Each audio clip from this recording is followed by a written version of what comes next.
من الشيطان الرجيم. بسم الله الرحمن الرحيم. إن الذين جاءوا بالإفك عصبة منكم إن الذين جاءوا بالإفك عصبة منكم لا تحسبوه شرا لكم بل هو خير لكم لكل امرئ منهم ما اكتسب من الإثم والذي تولى كبره منهم له عذاب عظيم لولا إذ سمعتموه ظن المؤمنون والمؤمنات بأنفسهم خيرا وقالوا هذا إفك مبين لولا جاءوا عليه بأربعة شهداء فإذ لم يأتوا بالشهداء فأولئك عند الله هم الكاذبون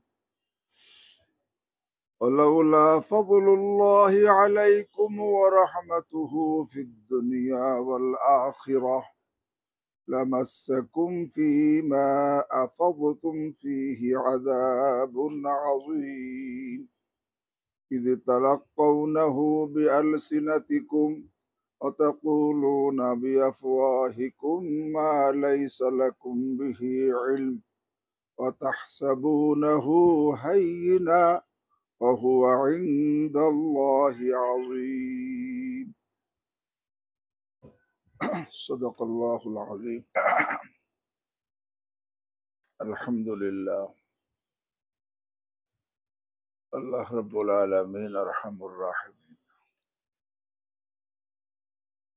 মেহেরবানি করে আমাদেরকে এই কোরআনে কারীমের মজলিসে বসার তৌফিক দান করেছেন। আল্লাহ রাব্বুল আলামিন মেহেরবানি করে এই কোরআনে কারীমের বরকতে আমাদেরকে পরিপূর্ণ হেদায়েত দান করেন এবং এই তেলাওয়াতকৃত আয়াতের নূর দ্বারা আমাদের সকলের সিনাকে নুরানি করে দেন এবং এর মধ্যে উপদেশ রয়েছে, নসিহত রয়েছে, সঠিকভাবে বোঝার এবং গ্রহণের তৌফিক দান করেন। সূরাতুন নূর থেকে তেলাওয়াত করা হয়েছে। 11 নম্বর আয়াত থেকে নিয়ে 15 নম্বর আয়াত পর্যন্ত তেলাওয়াত করা হয়েছে। যেহেতু এই সূরার নিয়েই আলোচনা চলতেছিল,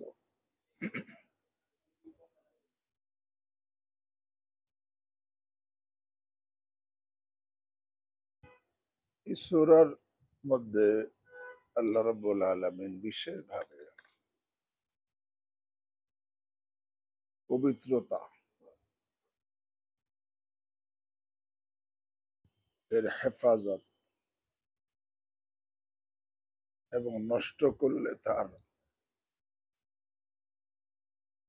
পবিত্রতার হেফাজতের ফজিলত আর নষ্ট করলে তার শাস্তির বিবরণ দিয়েছেন।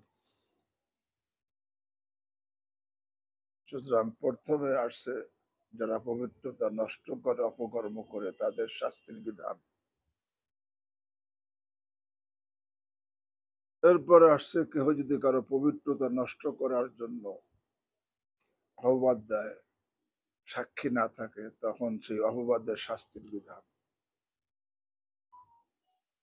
এরপরে কোন স্বামী তার স্ত্রীর উপর অপবাদ দেয়, তখন লেয়ানের বিধান। এগুলো আলোচনা হয়েছে।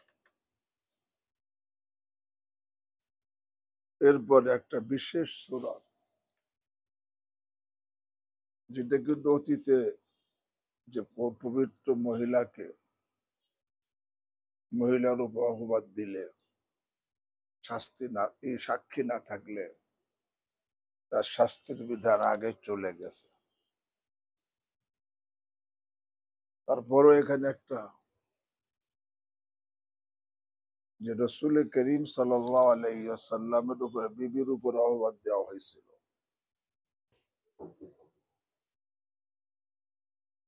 এই অপবাদে আল্লাহ রসুল সাল্লাল্লাহু আলাইহি ওয়াসাল্লাম নিজে ব্যথিত, আম্মা জি আয়েশা রাদিয়াল্লাহু তাআলা আনহা উনি ব্যথিত, সাধারণ মোমেনরা সকলে ব্যথিত।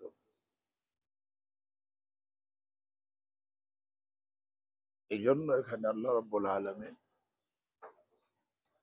এই আয়াত নাজিল করে মোমেনদেরকে সান্ত্বনা দিয়েছে।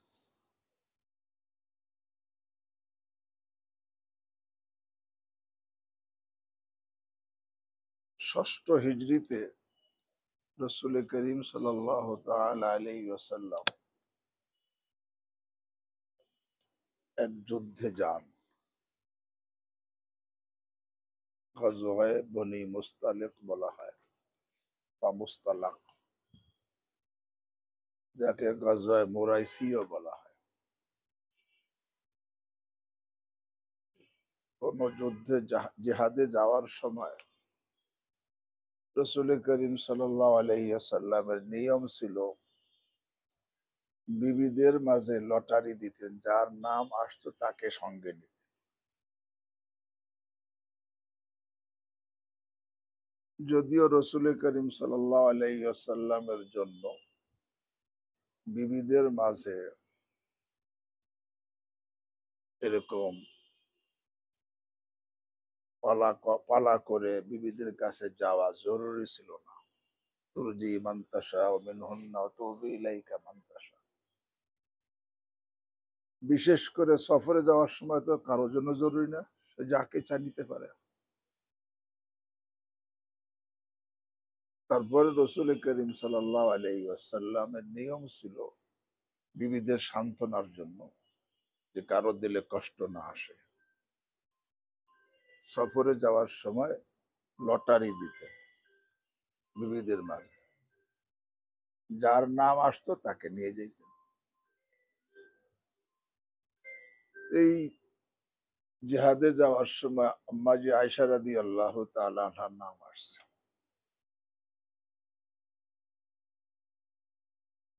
তখন পর্দার আয়াত নাজিল হয়ে গেছে।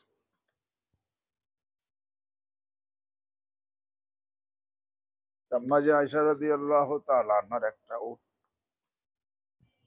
উটের উপরে একটা পালকির মতো, যেখানে বসে থাকেন। উনি যখন পালকিতে বসতেন তখন কিছু লোক ছিল নির্ধারিত, তারা আসা পালকিটা উটের পিঠে বসাই দিত, পরে উট ওনা কিনে রওনা।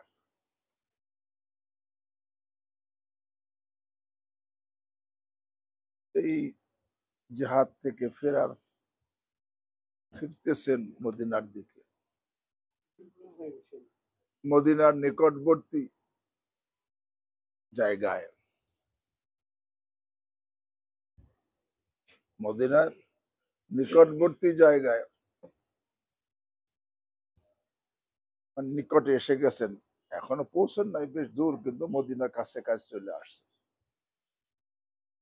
ময়দানের মধ্যে রাত্রিবেলা তাঁবু ফেলছেন রাসূল করিম সাল্লাল্লাহু আলাইহি ওয়াসাল্লাম, তার সাথীরা সকলে।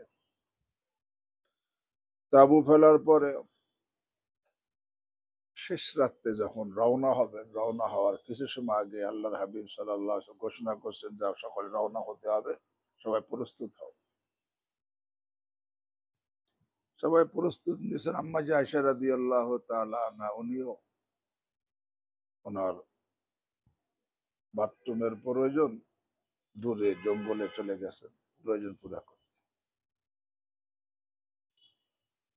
কিন্তু যাওয়ার পরে উনি দেখুন হার হারাই গেছে, হার তালাশ করতেছে। তালাশ করতে করতে অনেক দেরি হয়ে গেছে।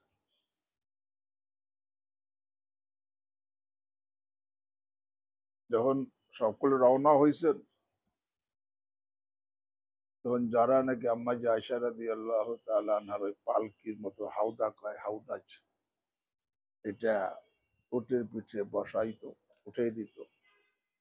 তারা আসছে, তারা মনে করছে যে আম্মাজি এই পালকির মধ্যে আছে।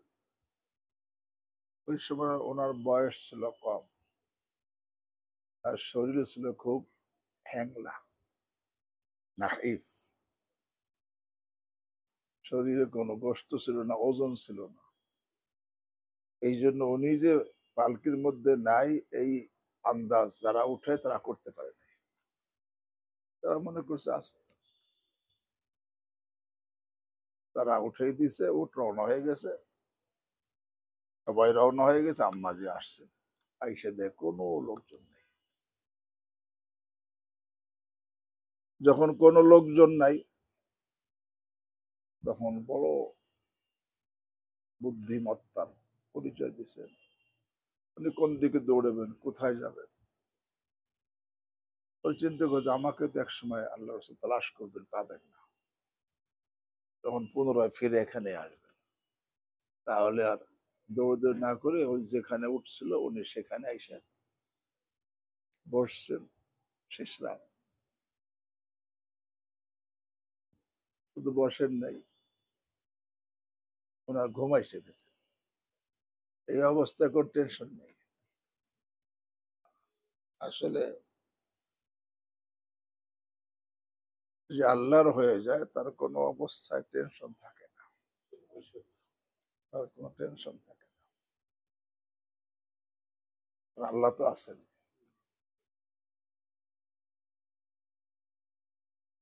হাজারা আলাইহাসসালামকে যখন ইব্রাহিম আলাইহিসসালাম মক্কার মধ্যে রেখে রওনা হয়ে যাচ্ছে, কিছু বলেন না। একটা ছোট বাচ্চা, থাকার কোনো ঘর নাই, খাবারে কয় সামান্য কটা খেজুর, এক মশক পানি, কোনো লোকজন নাই, জনবসতি এলাকা কোথাও নাই, অন্য কিছু নাই, রেখে চলে যাচ্ছেন, কিছু বলেন না। পরে হাজেরা আলাইহাসসালাম জিজ্ঞেস, আল্লাহ আমার, আল্লাহ কি আপনাকে আদেশ করছেন আমাকে এখানে রেখে যাওয়ার? উনি বলছে ইজান লা ইউজাইয়ুনা, তাহলে আল্লাহ আমাকে ধ্বংস করবেন না, তিনি আমার ব্যবস্থা করবেন। আম্মা যে আয়েশা রাদিয়াল্লাহু তাআলা আনহা, উনি আয়েশা ঘুমিয়ে গেছে, কোনো চিন্তা নেই। অথচ পুরো ময়দান একে মরুভূমি ময়দান, ফাঁকা ময়দান, কোনো লোকজন নাই, ঘুমিয়ে গেছে। ওদিকটা সফওয়ান ইবনে মুআত্তাল আস-সুলামি আদ-দাকওয়ানি, এক বড় বাহাদুর সাহাবী ছিলেন, তার মধ্যে ভয়টাই ছিল না। হুজুর সাল্লাল্লাহু আলাইহি ওয়াসাল্লাম তাকে নিযুক্ত করছিল, তুমি সমস্ত কাফেলা চলে যাওয়ার পরে তুমি উঠবা, পরে তোমার সবকিছু সারবা, এরপরে আলো হওয়ার পরে তুমি রওনা হবা এবং দেখবা যে কেউ কিছু ফেলে গেছে কিনা। একজন সাহাবী, তার নাম সফওয়ান ইবনে মুআত্তাল, তারই জিম্মাদারি ছিল। তো সবাই চলে গেছে, আম্মা যে আয়েশা তো ঘুমাই গেছে। সফওয়ানের মুআত্তাল উনি পরে উঠছেন, উঠে নামাজ কালাম পড়ছেন, বেলা উঠে গেছে, আলো হয়ে গেছে, মানে পরিষ্কার হয়ে গেছে, দেখা যায় সব। উনি আগাচ্ছেন, দেখে যে এখানে কি ধরনের মানুষের মতো দেখা যায়। আয়েশা দেখে যে আম্মা জি আয়েশা রাদিয়াল্লাহু তাআলা, কারণ পর্দার আয়াত নাযিল হওয়ার আগে উনি তাকে দেখছেন,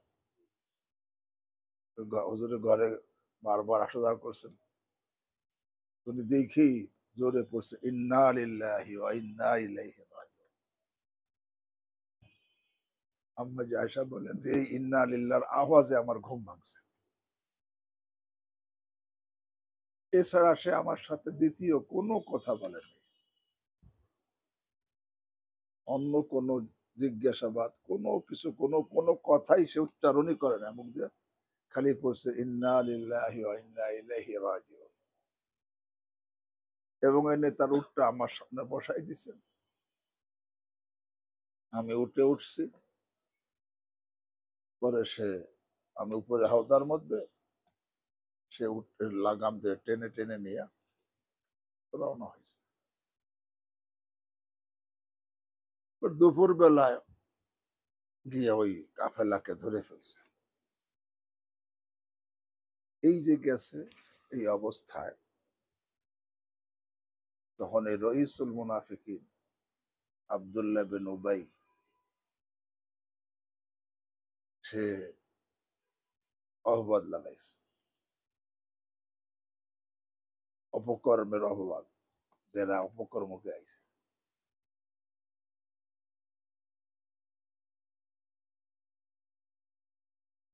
মুনাফেক, মুনাফেকদের সর্দার, কারণ একে তো কাফের মুনাফেক, আবার রসুল সাহেব দুশ্মন, এই সুযোগ পাইছে একটা অপবাদ লাগানোর, অপবাদ লাগাই দিছে।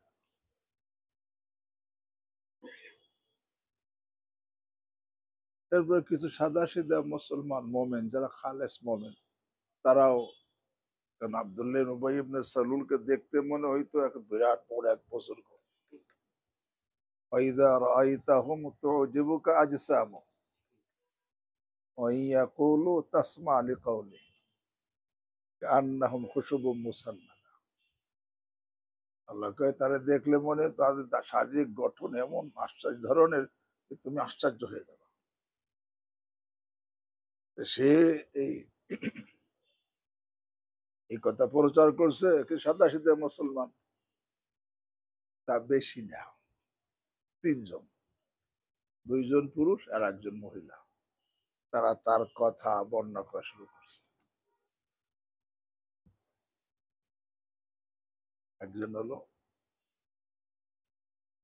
মিসতাহ বিন উসাসা আর হাসান বিন সাবিত রাদিয়াল্লাহু তাআলা আনহু, আর হামলা বিনতে জাহাশ রাদিয়াল্লাহু তাআলা আনহা।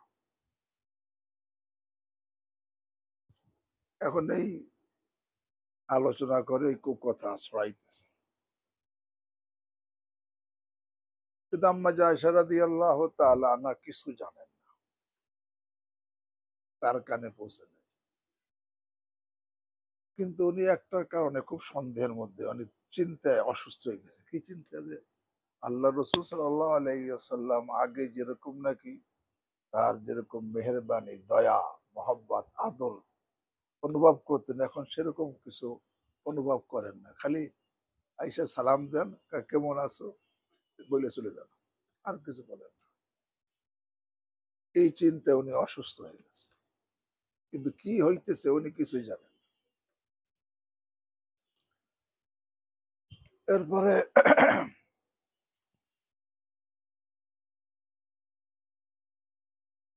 1 মাস পর্যন্ত এই সম্পর্কে কোনো ওহীও নাযিল হইতেছে।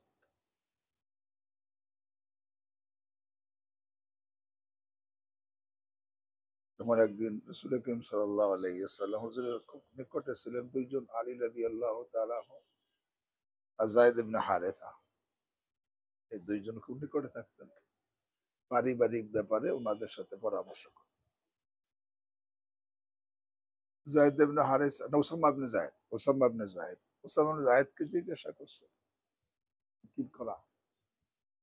ওসামা ইবনে যায়েদ জানতেন যে রাসূল সাল্লাল্লাহু আলাইহি ওয়াসাল্লাম আম্মা আয়েশা রাদিয়াল্লাহু তাআলা আনহা খুব মহব্বত করেন, আবার তিনি খুব পবিত্র। তিনি বলছেন, ইয়া রাসূলুল্লাহ, আপনার বিবি তো আহালুক আহালুক, আপনার বিবি তো আপনার বিবি, তার ব্যাপারে হ্যাঁ ভালো ছাড়া আমি কিছুই জানি না। আলী রাদিয়াল্লাহু তাআলা আনহু কে জিজ্ঞাসা করছে, উনি রাসূল করিম সাল্লাল্লাহু আলাইহি ওয়াসাল্লামের পেরেশানি দিয়ে খেয়াল করছেন, ইন্নাল্লাহ লাম ইউযাইক আলাইকা, আল্লাহ তো আপনার খুব সংকীর্ণ করে দেন নাই, অন্নিসাউ সিওয়াহা কাসীর, আয়েশা ছাড়া তো আরো অনেক মহিলা আছে, আপনি এত পেরেশান কেন হয়েছেন? আল্লাহর হাবিবের পেরেশানির দিক তাকে উনি কথা বলছেন, তবে আমি তো কিছু জানি না তার ব্যাপারে। আপনি আসাল জারিয়া থাকুন, আসালে জারিয়া বাড়িরাকে জিজ্ঞাসা করেন, সে তার সঙ্গে থাকে, সে বলতে পারবে। বাড়ি রাদিয়াল্লাহু তাআলা আনহু জিজ্ঞাসা করছে কি ব্যাপার, তখন বাড়ি রাদিয়াল্লাহু তাআলা আনহা বলে, ইয়া রাসূলুল্লাহ, তার মধ্যে আমি কোনো দোষ তো পাইনি, তবে একটা দোষ, অল্প বয়সের মেয়ে, সে আটার খামিরা বানাইয়া রাইখে দিত, রাইখে ঘুমাই যেত, তখন ছাগলে আইসা ওই খামিরা খাইয়ে ফেলতো। এই একটা দোষ তার মধ্যে আছে, অন্য কোনো দোষ তার মধ্যে পাইনি। এরপর রাসূল করিম সাল্লাল্লাহু আলাইহি ওয়াসাল্লাম সাহাবায়ে কেরামের আনসারদের সামনে বসলেন যে এই যে যে লোক অপবাদ লাগাইছে, এর ব্যাপারে এর আমাকে কে সাহায্য করবে। তখন সাদ ইবনে মুআয রাদিয়াল্লাহু তাআলা উনি বলছে, ইয়া রাসূলুল্লাহ, এই লোক যদি যে অপবাদ লাগাইছে আমার আউস গোত্রের হয়, তাহলে আমরা তাকে হত্যা করব, আপনার সাহায্য করব, তাকে আমরা কতল করব। যে এই অপবাদ লাগাইছে সে যদি আউস, কেন সাদ ইবনে মুআয আউস গোত্রের ছিলেন, আমাদের গোত্রে আউসের লোক হয়, তাহলে আমরা তাকে কতল করব। আর যে খাজরাজের লোক হয়, অন্য দ্বিতীয় গোত্রের, তাহলে আপনি যা আদেশ করেন আমরা তাই করব। তো সাদ ইবনে উবাদা সে আবার খাজরাজের সাজদার ছিল, তার মধ্যে ওই গোত্রের একটা স্বজনপ্রীতি ভাব প্রবল হয়ে গেছে। সে তখন সাদের মুআজকে বলছে, না, তুমি তাকে কতল করতে পারবা না, কতল ক্ষমতাও তোমার নাই। তা উসাইদ ইবনে হুযায়র, যে নাকি সাদ ইবনে মুআজের ভাতিজা, দাঁড়াইছে, বলছে, না, আমরা অবশ্যই, আমরা অবশ্যই ওই অপবাদকারীকে হত্যা করব। তুমি মুনাফেক, মুনাফেকদের পক্ষ হয়ে তুমি করতেছো, ঝগড়া করতেছো। দুই গোত্রের মধ্যে গন্ডগোল লাগার উপক্রম। আল্লাহ হাবিব সাহেব মেম্বারে বসা, পরে নাইমা তাদেরকে শান্ত করছেন, পরে তারাও শান্ত, হুজুরও শান্ত হয়েছে। কিন্তু এগুলো আম্মা যে আয়েশা রাদিয়াল্লাহু তাআলা না কিছু জানেন না, পরে জানছে। একদিন রাত্রিবেলা ওনাদের তখন ঘরের ভিতরে, কেন ঘরের পাশেও কোনো বাথরুম ছিল না। এখন তো ঘরের ভিতরে বাথরুম থাকে, ঘরের পাশেও বাথরুম ছিল না সে সময়। তাদের প্রয়োজন জঙ্গলে গিয়ে পুরা করতেন, তা রাত্রে রাত্রে যাইতেন, আর যাইতেন না। আম্মা যে আয়েশা রাদিয়াল্লাহু তাআলা ওই যে দুশ্চিন্তায় অসুস্থ প্রায়, কিন্তু কি যেন কিছু বোঝেন না।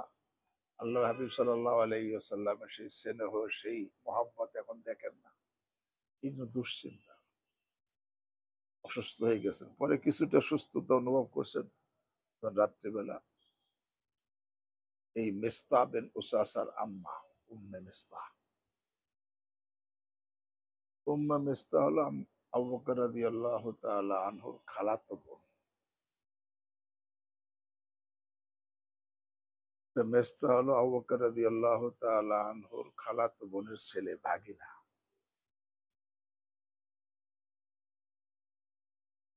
আর মেস্তার নানি হলো আম্মা আবু বকর রাদিয়াল্লাহু তাআলা আনহুর খালা। এখন এই উম্মে মেস্তার সাথে আম্মা যে আয়েশা বাথরুমে রওনা হয়েছেন রাত্রিবেলা, পরে ফিরে আসছেন, আসার পথে মেস্তার মা ওই চাদরে প্যাঁচ লেগে পড়ে গেছে।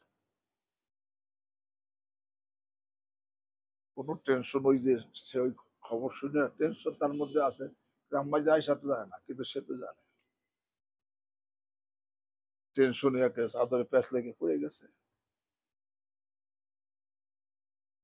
তখন সে বেসাক্তা বইলে বসে, তাইসা মেস্তা, মেস্তার জন্য ধ্বংস হয়। মা ছেলের কথা বলতেছে, মেস্তার জন্য কি হয়? ধ্বংস হয়। আম্মা জায়সার কি তুমি এমন ব্যক্তি গালি দাও যে বদরের যুদ্ধে শরীক হয়েছে? তখন মেস্তার মা বলে, তুমি কি জানো না সে কি বলছে? বলে কি? তখনই ঘটনা বলছে, এই সে ওই যে সে তো এই আলোচনা করে। আম্মা জায়সা রাদিয়াল্লাহু তাআলা শুনে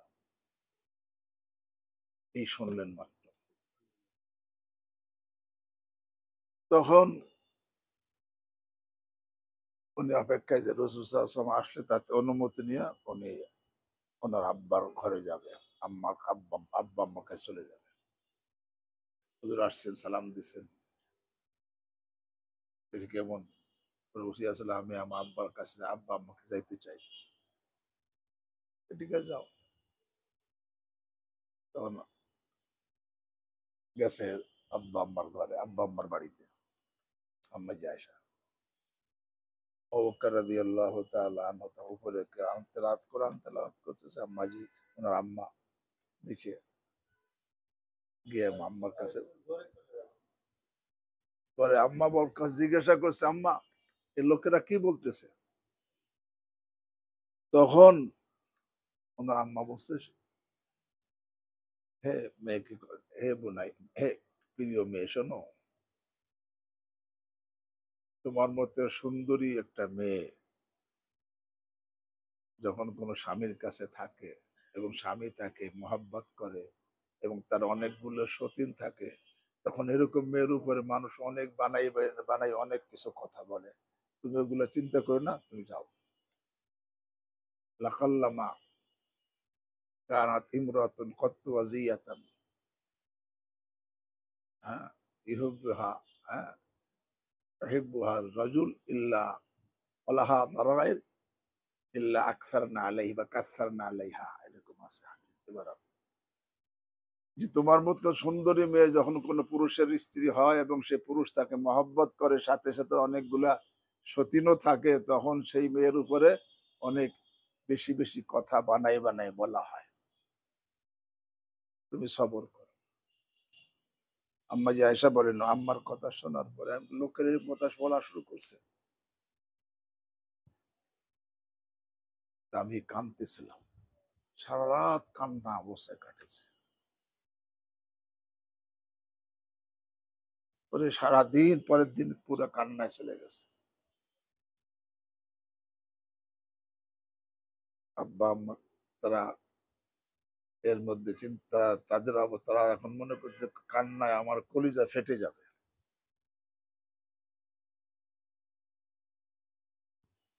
এরপর দ্বিতীয় রাতও পুরো কান্নায় কাটাইছে। এরপর সকাল হয়েছে, এমন সময় এক আনসারি সাহাবী আসছে, আনসারি মহিলা এসে দেখে সেও কান্না শুরু করছে। এমন সময় আল্লাহ রসুল সাল্লাল্লাহু আলাইহি ওয়াসাল্লাম এসে আমার ঘরে আসছে, এসে পাশে বসছে, কয় যে পুরো মাসের মধ্যে আজকেই বসছেন, এতদিন কখনো বসেন নাই। বসে বলতেছে, আয়েশা, তুমি যদি কোনো গুনাহ করে থাকো তাহলে তওবা করে নাও,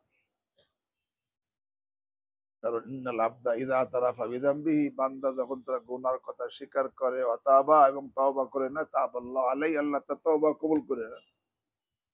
গুনাহ করলে তওবা করে নাও, আল্লাহ কবুল করে নেবেন। আর যদি তুমি গুনাহগার না হও, তো আল্লাহ তোমার পবিত্রতা প্রকাশ করবে। আম্মা যে আয়েশা বলেন, আমি আব্বাকে বললাম, আপনি জবাব দেন। বলে, আমি কি জবাব দিব? আম্মাকে বলছে, আপনি জবাব দেন। আমি কি জবাব দেব? তখন উনি বলেন যে, আমি বললাম যে আমি তো একটা ছোট অল্প বয়সের মেয়ে, আমি বেশি কোরআনও জানি না, তবে বলতেছি যে একটা কথা আপনাদের দিলের মধ্যে বসে গেছে, অপবাদের কথা।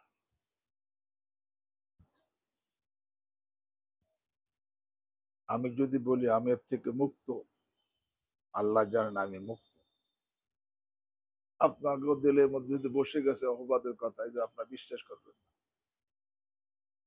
আর যদি বলি যে আমি এই অপরাধে জড়িত, অথচ আল্লাহ জানেন আমি এতে পবিত্র, তাহলে আপনার বিশ্বাস করবেন। এই জন্য আমি আর আমার জন্য কোনো উদাহরণ পাইতেছেন শুধু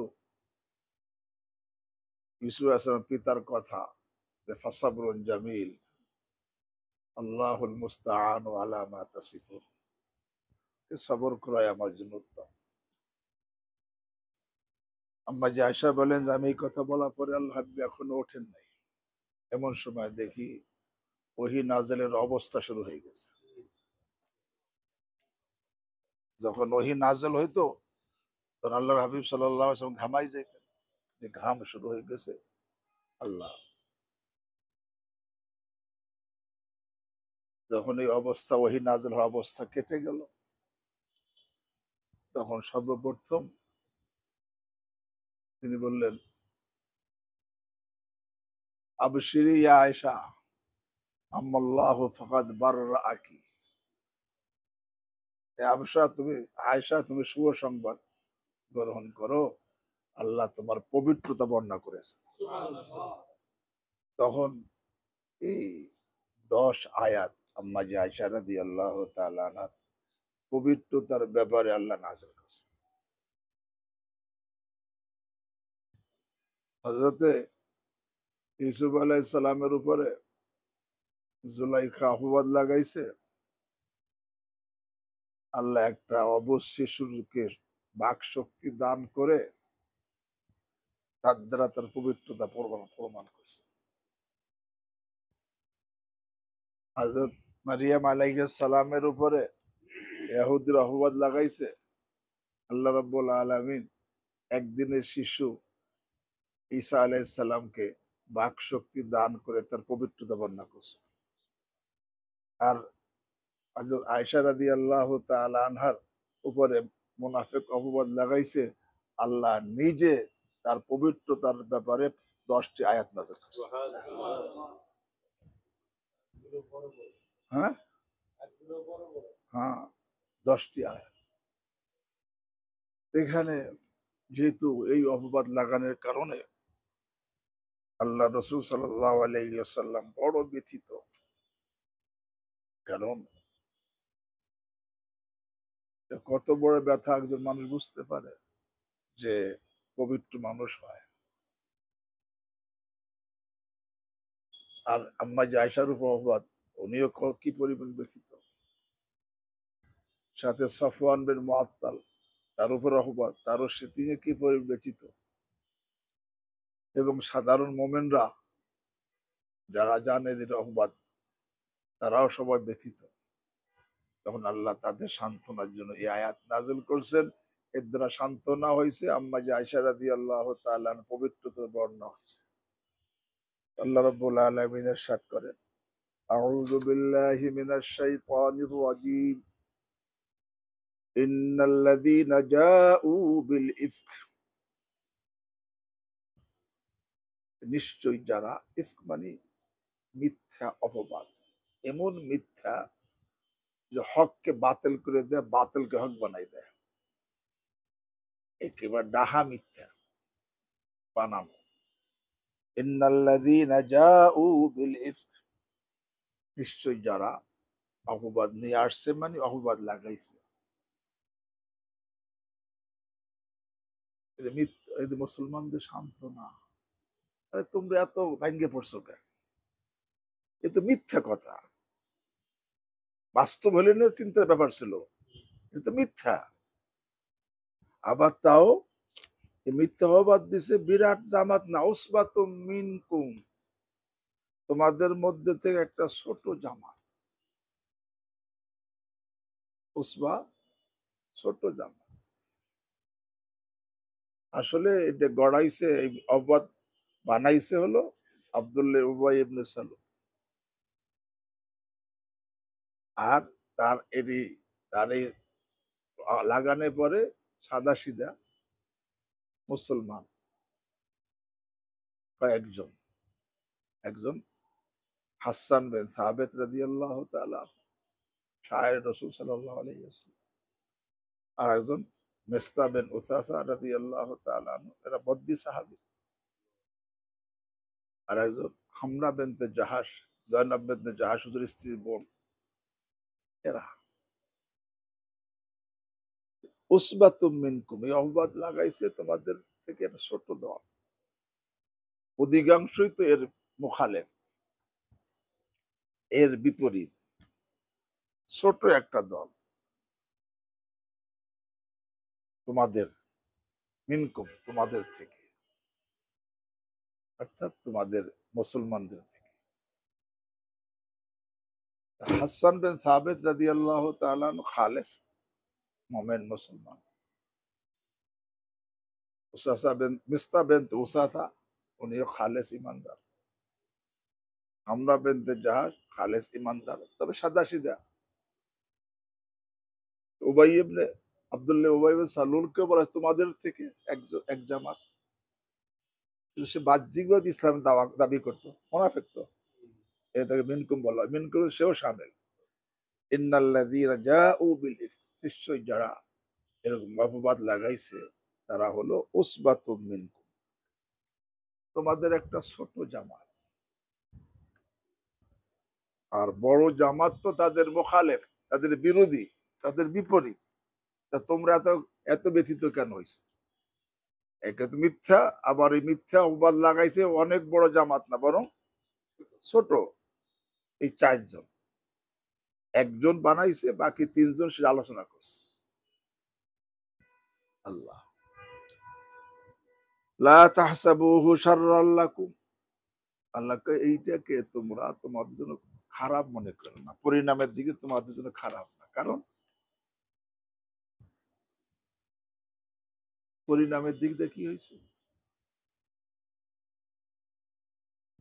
এই যে সবর করার কারণে সবরের সওয়াব পাইছে,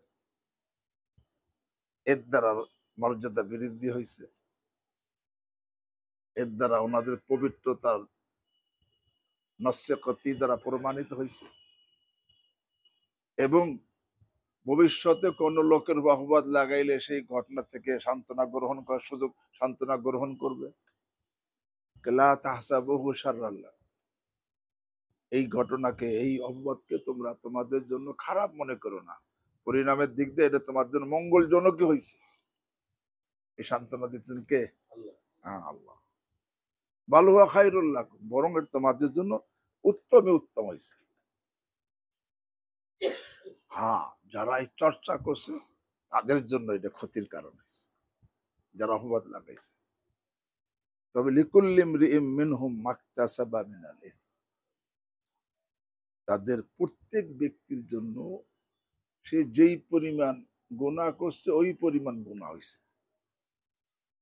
কারণ এখানে আব্দুল্লাহ উবাই ইবনে সালুল তো সে অপবাদ লাগাইছে, আর এই তিনজন আলোচনা করছে। হাসান বিন সাবিত রাদিয়াল্লাহু তাআলা আনহু, মিস্তা বিন উসাসা রাদিয়াল্লাহু তাআলা আনহু, আর হামলা বিনতে জাহাশ রাদিয়াল্লাহু তাআলা আনহা, আমরা আলোচনা করছি, এটা বর্ণনা করছে। আর কিছু লোক বর্ণনা করে নাই, কিন্তু শুনে তারাও তাদের ধারণা খারাপ হয়ে গেছে, বদগুমানি করছে, তারা আলোচনা করে নাই। কিছু লোক বদগুমানি করে নাই, সন্দেহের মধ্যে পড়ে গেছে, এইটা হয়েছে কি হয় নাই। আর কিছু লোক সন্দেহের মধ্যে পড়ে নাই, কিন্তু তারা খামোশ রয়েছে, এটা প্রতিবাদ করে নাই। তাদের প্রতিবাদ করা দরকার ছিল, যে তোমরা কইতেছ তোমার সাক্ষী কি, তখন প্রতিবাদ করা দরকার ছিল। এরা কয়েক শ্রেণী হয়ে গেল। একজন তো অপবাদ বানাইছে, আর বাকি তিনজন আলোচনা করছে। বাকি কিছু এই আলোচনা শুনে কি আরে বদগুমানি, অর্থাৎ খারাপ ধারণা তাদের মধ্যে জন্ম নিচ্ছে। এটা অপরাধ, বদগুমানি হারাম, এই খারাপ ধারণা আসছে। আবার কিছু লোক সন্দেহের মধ্যে পড়ে গেছে, অত দলিল সন্দেহ করার অনুমতি নেই।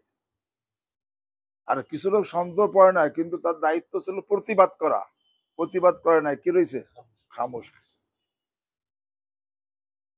এই জন্য হযরত আবু আনসারী রাদিয়াল্লাহু তাআলা আনহু এবং তার বিবি বলে, আরে যারা সন্দেহের মধ্যে পড়ে গেছে বা খামোশ রয়েছে তারাও এর মধ্যে শামিল হয়ে গেছে।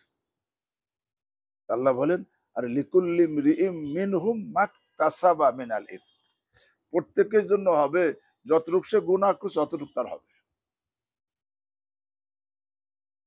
যে হ্যাঁ, যে আল্লাহ আলোচনা করছে তার জন্য সেরকম হবে, আর যে বদগুমানি করছে তার জন্য অত হবে না, কিন্তু তারও গুনাহ হবে। আর যে সন্দেহ করতেছে দলিল ছাড়া, এ সন্দিহান হয়েছে, তারও গুনাহ হবে। আর যার প্রতিবাদের ক্ষমতা ছিল, প্রতিবাদ করে নাই, তারও কি হবে? গুনাহ হবে। লিকুল্লি ইমরিইম, কারণ যে যতটুকু করছে অতটুকু তার জন্য কি হবে। আল্লাহ কয় লিকুল্লি ইমরিইম, তো বোঝা গেল এরকম ভাবে অবাধ তো আলোচনাও করা যাবে না, অবাধ শুই না, কোন দলিল নাই, খারাপ ধারণাও করা যাবে না, এমনকি সন্দিহানও হওয়া যাবে না। ক্ষমতা থাকলে তার জবাব দেওয়া, প্রতিবাদ করা, প্রতিবাদ না করে চুপ থাকাও কি যাবে না। এগুলি হয়, চুপ থাকা যাবে না। কারণ আমার কাছে, হ্যাঁ, তখন বলতো তোমার যদি কইতেছো দলিল পেশ করো, 4 জন সাক্ষী পেশ করো। আল্লাহ লিকুল্লি ইমরিইম মিনহুম মাকতাসাবা মিনাল ইসম, কয় তাদের প্রত্যেকের জন্য হবে ওই পরিমাণ গুনাহ যেই পরিমাণ সে নিজে করছে। তবে আল্লাযী তাওয়াল্লা কিবরাহু মিনহুম, তাদের মধ্যে এই অপবাদের সিংহভাগ যে নাকি সিংহভাগের দায়িত্ব নিয়েছে, মানে বেশিরভাগ যে করছে, এরা এই অপবাদ লাগাইছে, সিংহভাগ উঠেছে, সিংহভাগ পায় বড় হিস্সা। তাওয়াল্লা কিবরাহু, এই অপবাদ লাগানোওয়ালাদের মধ্যে বড় হিস্সা যে এই অবলম্বন করছে, তার জন্য লাহু আযাবুন আযীম, বড় আযাব হবে। এমনি তো সে কাফের, মুনাফিক, রাসূলের দুশমন, এই জন্য তার জন্য আগে তো জাহান্নাম ছিলই, আর অপবাদ বানানোর কারণে আরো বড় আযাব। লাহুম আযাবুন আযীম, লাহু আযাবুন আযীম। এরপরে আল্লাহ রাব্বুল আলামিন ওই মুমিনদেরকে যারা এরকম ভাবে ওই আলোচনা সাদা সিধা মোমেন যারা আলোচনা করছে শুইনা বা বদগুমানি করছে, তাদেরকে আল্লাহ মালামাত করতেছেন, তিরস্কার করতেছেন। কি লাউলা ইদ সামি'তুমুহু যান্নাল মুমিনুনা ওয়াল মুমিনাতু বিআনফুসিহিম খায়রা, এই যে যখন তোমরা এই অপবাদ শুনলা, তখন ইমানদার পুরুষরা এবং ইমানদার মহিলারা নিজেদের ব্যাপারে ভালো ধারণা কেন করলে না?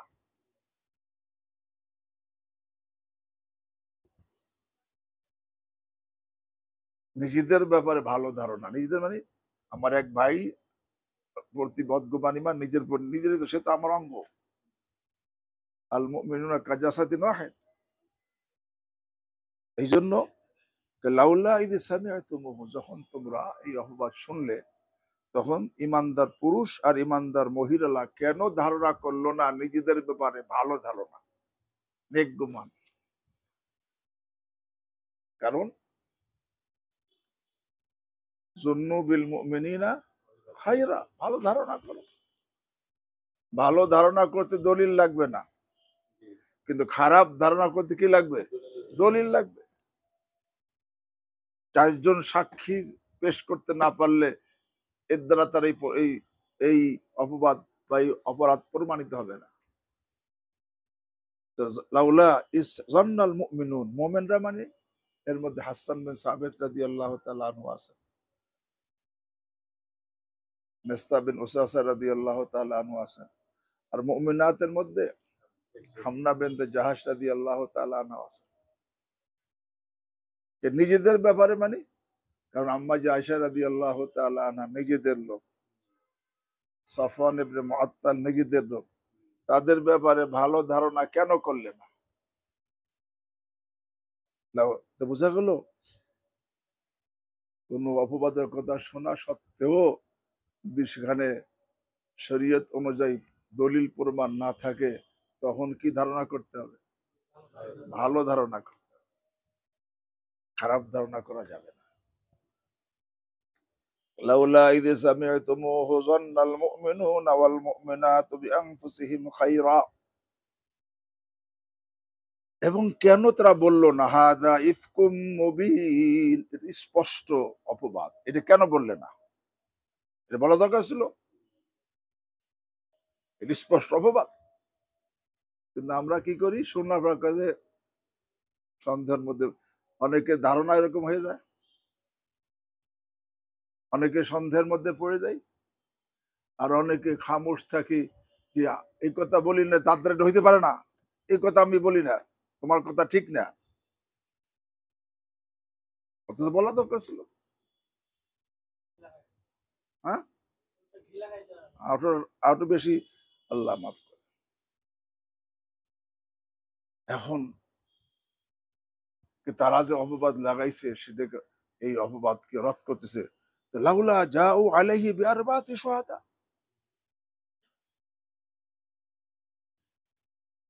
কেন তারা এর উপরে 4 সাক্ষী আনলো না? 4 জন সাক্ষী কেন পেশ করলো না? ফাইজলাম এত বিশুহাদা, যখন তারা সাক্ষী আনে নাই, ফাউলাইকা ইনদাল্লাহি হুমুল কাযিবুন, তারা আল্লাহর কাছে মিথ্যাবাদী। প্রশ্ন হয়, আল্লাহর কাছে মিথ্যাবাদী যদি একজন বাস্তবে নিজের চোখে দেখে, চোখে সচক্ষে দেখছে কিন্তু সাক্ষী নেই, আল্লাহর কাছে মিথ্যাবাদী বলে? আল্লাহর কাছে মানে আল্লাহর আইনের কাছে সে মিথ্যাবাদী। আল্লাহর আইন কি? 4 জন সাক্ষী না আনলে সে মিথ্যাবাদী, সে আইন অনুযায়ী সে কি বোঝেন নাই? আউলাইকা ইনদাল্লাহ মানে ইনদা কানুনিল্লাহ, আল্লাহর কানুনের, আল্লাহর আইনের কাছে সে কি? আল্লাহর আইন হলো 4 জন সাক্ষী না হলে এটা আলোচনা করা যাবে না, সে মিথ্যাবাদী গণ্য হবে। আইন, আল্লাহর আইনের কাছে সে কি? বোঝে নেই, বুঝে আসছে কথা? অথবা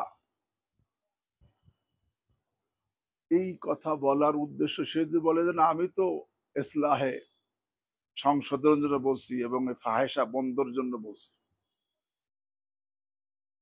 এই কথার মধ্যে সে এই এই কথার কারণে, এই কথার ব্যাপারে সে আল্লাহর কাছে মিথ্যাবাদী। কেন? সংশোধন তো হবে যদি সেই শাস্তি প্রয়োগ হয়, আর 4 জন সাক্ষী না হলে শাস্তি তো প্রয়োগ হবে না, বরং উল্টে যে বলছে তারপর কি হবে? শাস্তি হবে। তো সুতরাং এতে শাস্তি প্রয়োগ হইলো না, তো ইসলাহ হইলো না, এবং এনসেদাদে ফাহেসা অশ্লীলতার বন্ধুর রাস্তা তো হইলো না। তো তুমি যে বলো যে আমি আসলে অশ্লীলতা বন্ধের জন্য আর সংসদে যে বলছি, এই কথার মধ্যে তো মিথ্যাবাদী। আউলাইকা ইনদাল্লাহি হুমুল কাযিবুন। হ্যাঁ, সামনে মোমেনদেরকে আল্লাহ বলতেছেন ওয়ালাউলা ফাদলুল্লাহ আলাইকুম ওয়া রাহমাতুহু ফিদ দুনিয়া ওয়াল আখিরাহ, হে মোমেনরা, যদি তোমাদের উপরে আল্লাহর রহমত, দুনিয়া আল্লাহর অনুগ্রহ এবং আল্লাহর রহমত দুনিয়া আখিরাতের মধ্যে না হতো, কি অনুগ্রহ হয়েছে? আল্লাহ তোমাদেরকে তওবার সুযোগ দিছেন, তওবার তৌফিক দিছেন, তওবা কবুল করে নিছেন,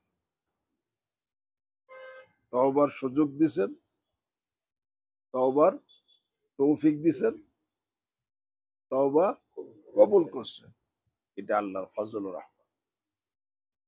ওয়ালাউলা ফাদলুল্লাহ আলাইকুম ওয়া রাহমাতুহু, যদি তোমাদের উপর আল্লাহর অনুগ্রহ এবং তার দয়া না হতো দুনিয়ার মধ্যে আখিরাতের মধ্যে, লামাসসাকুম ফীমা আফাসতুম ফী, যে অপবাদের মধ্যে তোমরা মশগুল হইছিলা, লিপ্ত হইছিলা, তো অবশ্যই তোমাদেরকে স্পর্শ করতো আযাবুন আযীম, হ্যাঁ, আল্লাহ তোমাদেরকে তওবার সুযোগ দিছেন, তওবার তৌফিক দিছেন, তওবা কবুল করে নিছেন। এই জন্য তোমরা আযাব থেকে হইছো, বেঁচে গেছো। এর দ্বারা স্পষ্ট হয়ে গেল সাহাবায়ে কেরাম সবাই মাকবুলুত তওবা মারহুমুল আখিরা, তাদের তওবা কবুল হয়ে গেছে, আখিরাতে মারহুম, রহমত প্রাপ্ত হবে। হ্যাঁ, আব্দুল্লাহ উবাই ইবনে সাউদ তওবা করে নাই, সে তো তার ওই অপবাদের উপর কি জমিয়েছিল, তার জন্য আযাব রয়ে গেছে।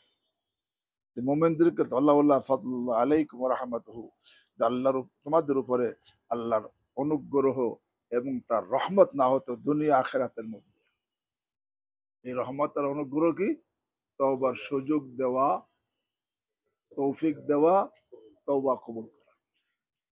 লামাসসাকুম ফীমা আফাদতুম ফীহি আযাবুন আযীম। হ্যাঁ, ইদ তালাক্কাউনাহু বিআলসিনাতিকুম, যখন তোমরা বর্ণনার উপর বর্ণনা করতেছিলে, নকল দর নকল, বর্ণনার উপরে বর্ণনা। ঈদ তালাক্কাউনাহু, তোমাদের জবানে বর্ণনার উপর বর্ণনা করতেছিলে। ওয়াতাকুলুনা বিআফওয়াহিকুম মা লাইসা লাকুম বিইলম, এবং তোমরা তোমাদের জবানে বলতেছিলে এমন গুজব কথা, মানে অপবাদের কথা, যেই ব্যাপারে তোমাদের কোনো কি নাই, ইলম ছিল না। ওয়াতাহসাবুনাহু হায়্যিনা, আর এটাকে তোমরা হালকা মনে করতেছিলা, অথচ হুয়া ইনদাল্লাহি আযীম, এটা আল্লাহর কাছে কি অনেক বড় অপরাধ। অপবাদ লাগানো বড় অপরাধ।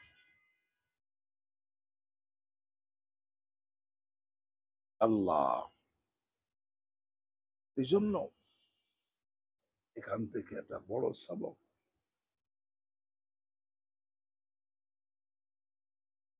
একে তো অপবাদ লাগানো বড় অপরাধ, বানাইয়া তো ধারণা করে কিছু করা বলা যাবেই না, এবং কারো এরকম কথা শুনেও সেটা বর্ণনা করা কি যাবে না।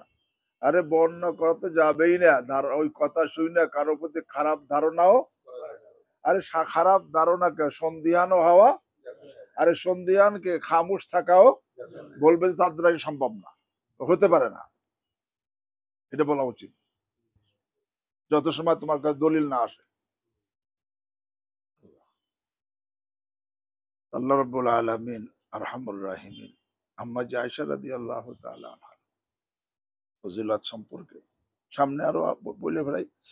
ওয়ালাউল্লাহ ইদ সামি'তুমুহু কুলতুম মা ইয়াকুনু লানা আন নাতাকাল্লামা বিহাদা, তোমরা যখন এই অপবাদ শুনেছিলা, কেন বললে না যে আমাদের জন্য সমীচীন নয় এই কথা বলা। মা ইয়াকুনু লানা আন নাতাকাল্লামা, মানে এই বিহাদা, এই অপবাদের কথা আলোচনা করা, এটা আমাদের জন্য ঠিক না, আমাদের জন্য সমীচীন না, এই কথা কেন বললা না? সুবহানাক, মাআযাল্লাহ, আল্লাহ আপনি পবিত্র। হাদা বুহতান আযীম, এটা তো স্পষ্ট বড় একটা অপবাদ, এই কথা কেন বললে না? ওয়ালাউলা ইয সামি'তুমুহু কুলতুম মা ইয়াকুনু লানা আন নাতাকাল্লামা বিহাদা সুবহানাক হাদা বুহতান আযীম। ইয়াইযুকুমুল্লাহ, আল্লাহ তোমাদের উপদেশ দিতেছেন, আন তাউদু লিমিসলিহি আবাদা, এই ধরনের অপবাদের দিকে আর কোনোদিন পুনরায় যাবে না। ইন কুনতুম মুমিনিন, যদি তোমরা কি হও, ঈমানদার হও। ওয়া ইউবাইয়িনুল্লাহু লাকুমুল আয়াত আল্লাহু আলীমুন হাকীম, আল্লাহ তোমাদের সামনে এই আহকাম, এই হুকুমগুলো খুলে খুলে বয়ান করতেছেন। আল্লাহু আলীম, আল্লাহ এরকম তওবাকারীকে কার তওবা কবুল করছেন এটাও আল্লাহ জানেন। এরকম হাকিম, এবং এরকম এই শাস্তি দুনিয়াতে দিছেন, এই শাস্তি হয়েছে দুনিয়াতে, এসে অপবাদ লাগানো কি হয়েছে, শাস্তি হয়েছে। এই যে এর মধ্যে কি হেকমত, এটাও আল্লাহ হাকিম, হেকমত আল্লাহ, এর মধ্যে আল্লাহ হেকমত আছে। এবং এই তওবা যে করছেন এটাও আল্লাহ জানেন, আর শাস্তির মধ্যে কি হেকমত এটাও আল্লাহ কি জানেন। সুতরাং এই জন্য শাস্তিও হয়েছে, তওবাও এরা করছে। আল্লাহু আলিমুন হাকিম। আম্মা আয়েশা রাদিয়াল্লাহু তাআলা আনহা পবিত্রতা এখানে এই কোরআনের আয়াত দ্বারা প্রমাণিত। কোরআনের আয়াত দ্বারা প্রমাণিত। এটা ওনার বিশেষ একটা বৈশিষ্ট্য। আম্মা আয়েশা রাদিয়াল্লাহু তাআলার অনেকগুলো বৈশিষ্ট্য আল্লাহ ওনাকে দান করছে। আম্মা আয়েশা রাদিয়াল্লাহু তাআলা আনহা বলেন যে আমার বিবাহের পূর্বে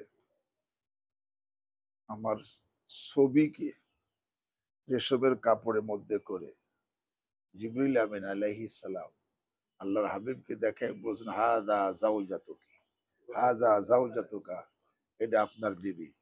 এরকম অন্য কোন বিবিকে দেখান নাই।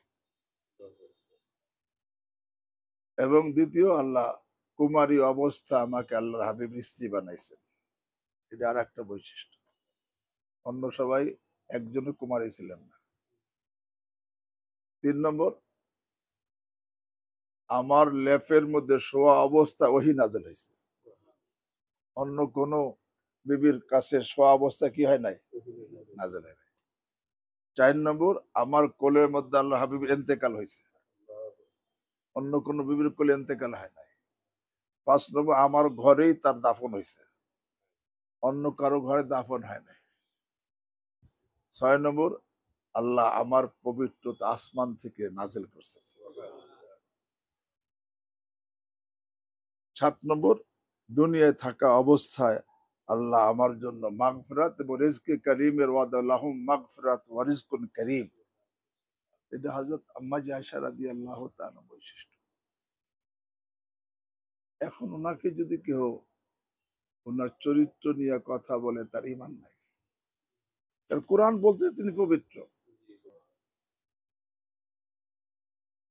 এখন যারাই কথা বলবে যে ওনার চরিত্র নাউজুবিল্লাহ, উনি অপকর্ম করছেন, ওনার চরিত্র নিয়ে কথা বললে তারা কোরআনকে অস্বীকার করবে। কোরআনকে অস্বীকার করে মানে কাফের হয়ে যাবে। আল্লাহ এমনি শিয়াদের একটা গ্রুপ আছে, তারা নাউজুবিল্লাহ তারই কথা বলে যে আয়েশা নাউজুবিল্লাহ উনি জিনাকার, এবং এই কথা বলে আমরা যদি মদিনা দখল করতে পারি তা কবরতে উঠে তাকে আমরা রজম করব।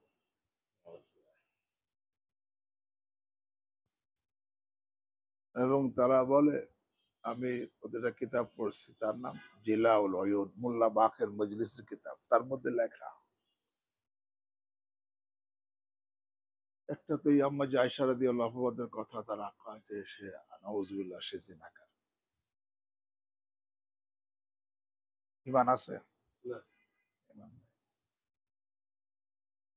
আর এক কথা বলে যে বর্তমান কোরআন সহি কোরআন না। নাউজুবিল্লাহ। ঈমান আছে? আর একটা লেখছে জাহান্নামের মধ্যে কূপ আছে, যে কূপের মধ্যে এত কঠিন আযাব, সেটা ঢাকনা দিয়ে ঢাকা। এত কঠিন আযাব, আল্লাহ যখন জাহান্নামকে উত্তপ্ত করতে চান, তো ওই কূপের মুখ থেকে ঢাকনা সরাই দেন, তখন ওর ভিতরতে হিট বের হইয়া পুরো জাহান্নাম আরো উত্তপ্ত হয়ে যায়। এই কূপের মধ্যে একটা সিন্ধুক আছে। এই সিন্ধুকের মধ্যে 12 জন লোক, তাদেরকে আটকে রাখা হয়েছে, শাস্তি দেওয়া হবে। পূর্বের উম্মতে 6 জন, এই উম্মতে 6 জন। পূর্ব উম্মতে কাবিল আছে,